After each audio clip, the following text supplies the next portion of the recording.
এই যে একটা বাইক, তো রুগী দিয়ে চিটারি বাটপারি করার চেয়ে এটা কি ভালো না?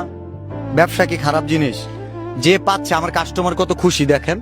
100 টাকায় যদি আপনারা কেউ বাইকটা পান, আপনারা খুশি না বেজান? খুশি। পাইলে খুশি? খুশি। আচ্ছা, এটা তো জানেন মাত্র একজন পাবো, কথা সত্য না মিথ্যা? যদি আপনারা না পান রাগ করবেন না, কিছু করার আছে? পাবে একজন, মাইনে নিতে হবে, তাই তো? আচ্ছা, এখন আমার কথা হইতেছে, আমার কাস্টমার কিন্তু খুশি, আবার আমি ব্যবসাও করি। আমি যে ব্যবসা করি এটা প্রমাণ দেই। লাস্টে বিকাশ 32 যে নাম্বার 01737484232, যদি এই নাম্বারটাতে 100 টাকা ক্যাশ আউট করেন, করার পরে স্টেটমেন্টে যায় দেখবেন নাম আসতেছে thoughtsofbilalbrand.com।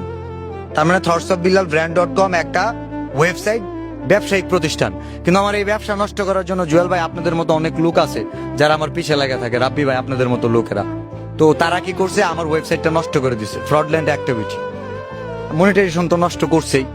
এবং এটাতে তো আপনারা খুশি হয়েছেন, কিন্তু আমিও খুশি হয়েছি, কারণ হচ্ছে মাসে 5 লাখ 10 লাখ টাকা ইনকাম অনেক আগেও 15 লাখ করে করছি। আসলে যে বড় মাছ ধরে অভ্যাস, এর কাছে ছোট মাছ পোনা মাছ ধরে না ভাই। আমারও সেম অবস্থা হয়ে গেছে, লাখ লাখ টাকা কামাইছি কিন্তু কোটি কোটি টাকা ইনকাম করি নাই। তো আপনারা সেই ব্যবস্থা করে দিচ্ছেন, ওয়েলকাম এবং থ্যাংক ইউ।